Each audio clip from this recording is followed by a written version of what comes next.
today I address the leaders of nations and the builders of nations. But indirectly, I speak also to those you represent, to those who have sent you here, to those who have entrusted their future to your hands.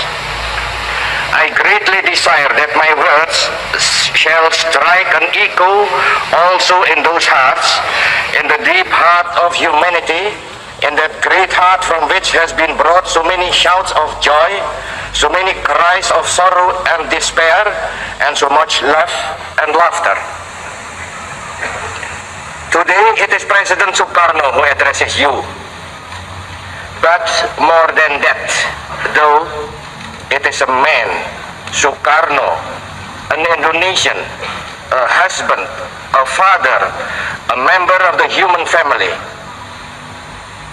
I speak to you on behalf of my people, those 92 million people of a distant and wide archipelago, those 92 million people who have lived a life of struggle and sacrifice, those 92 million people who have built a state upon the ruins of an empire.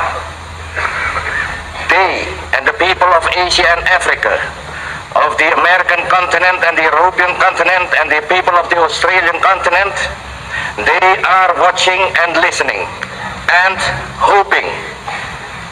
They see in this organization of the United Nations a hope for the future and a prospect of the present. The decision to attend this session of the General Assembly was not an easy one for me to take. My own nation faces many problems, and time to solve those problems is always short. However, this is perhaps the most important assembly yet held, and all of us have a responsibility to the rest of the world as well as to our own nations. None of us can escape this responsibility, and surely none wish to. I am very sure that the leaders of the younger and the reborn nations can make a very positive contribution to the solution of the many problems facing this organization and the world at large. Indeed, I am confident that man may once again say, the new world is called to redress the balance of the old. It is clear today that all major problems of our world are interconnected. Colonialism is connected to security. Security is connected to the question of peace and disarmament. Disarmament is connected to the peaceful progress of the underdeveloped countries. Yes, all are connected and interconnected. If we succeed in finally solving one problem, then the way to the solution of all the others will be open. If we succeed in solving, for example, the problem of disarmament, then the necessary funds will be available to assist those nations which so urgently need assistance. 5 years ago, 29 nations of Asia and Africa sent their representatives to the Indonesian city of Bandung.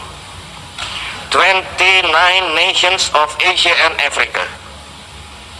Today, how many free peoples are there? I will not count them, but look around this chamber now. Then tell me whether I am right or not when I say that this is the time of the building of nations and the time of the emergence of nations. Yesterday, Asia, and that is a process not yet completed. Today, Africa, and that too is a process not yet completed. For 15 years now, the West has known peace, or at least the absence of war. Of course, there have been tensions. Yes, there has been danger.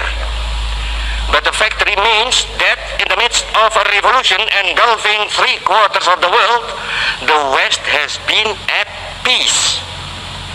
Both great blocs, in fact, have successfully practiced coexistence for all those years, thus thus contradicting those who deny the possibility of coexistence.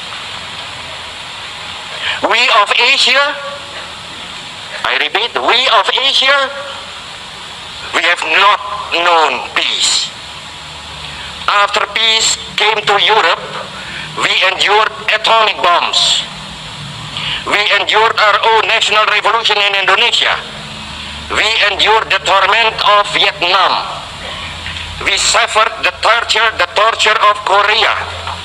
We still suffer the agony of Algeria. Is it now to be the turn of our African brothers? Are they to be tortured while our wounds are still unhealed? And yet, the West is still at peace. Do you wonder that we now demand respite from our torment?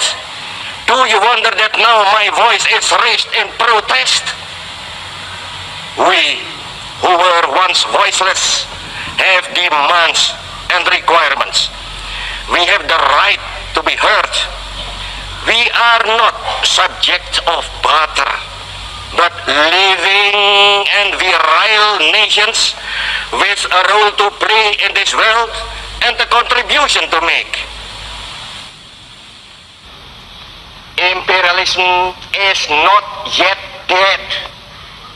People sometimes say imperialism and colonialism is dead. No, imperialism is not yet dead. It is dying. Yes, the tide of history is washing over its battlements and undermining its foundations. Yes, the victory of independence and nationalism is certain. Still, and mark my words well, the dying imperialism is dangerous as the wounded tiger in a tropical jungle.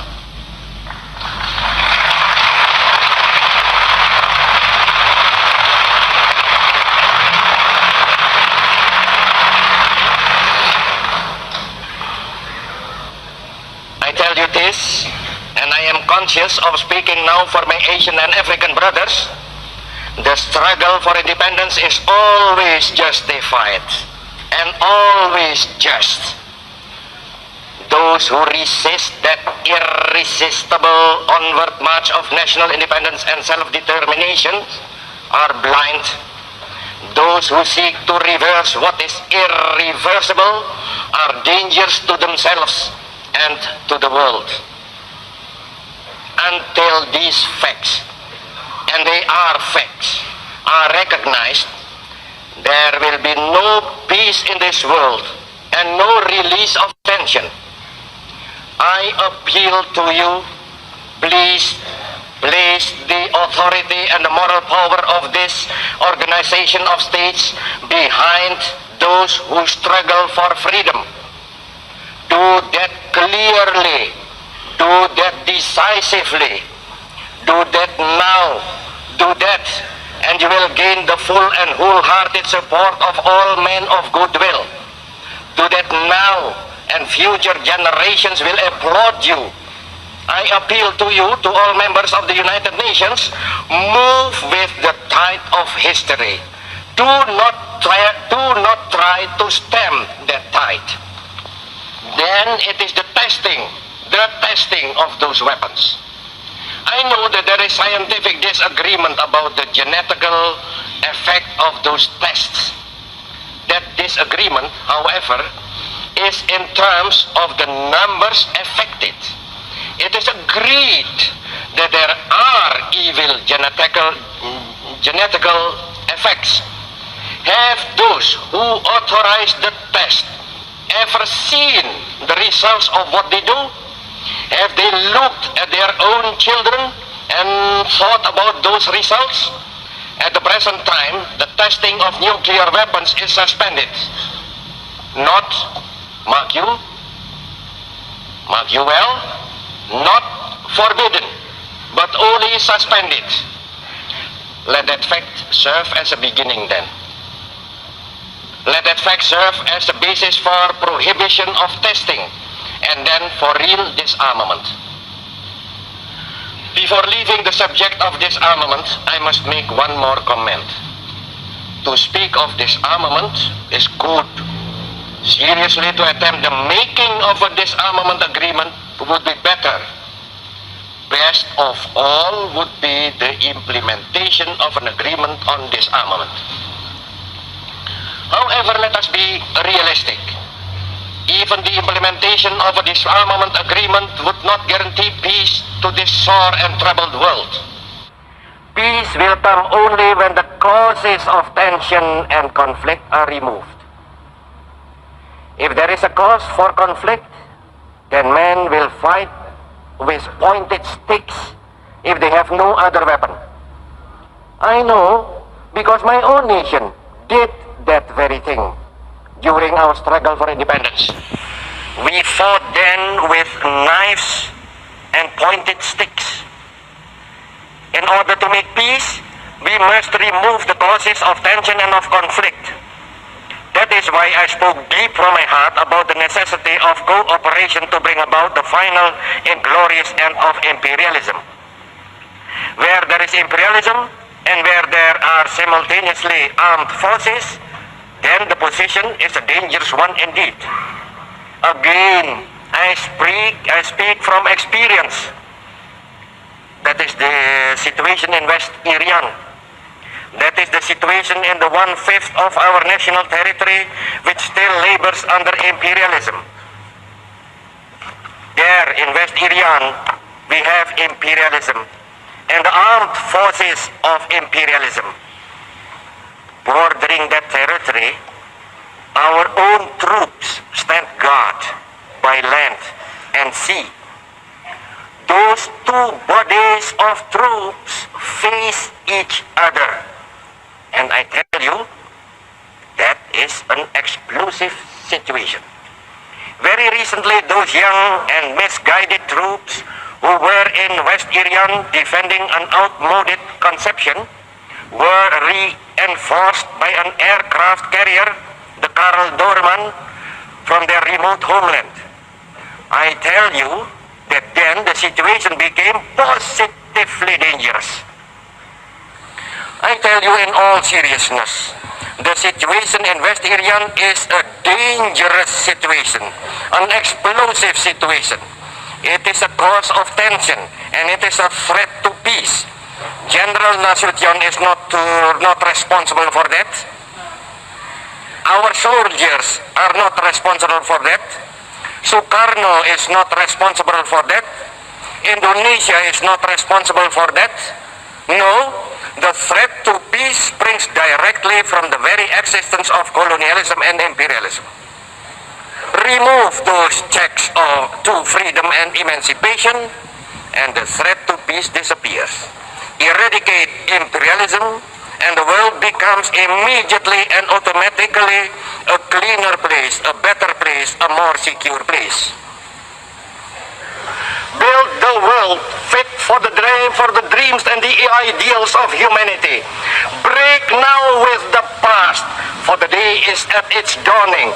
Break now with the past, so that we can justify ourselves with the future.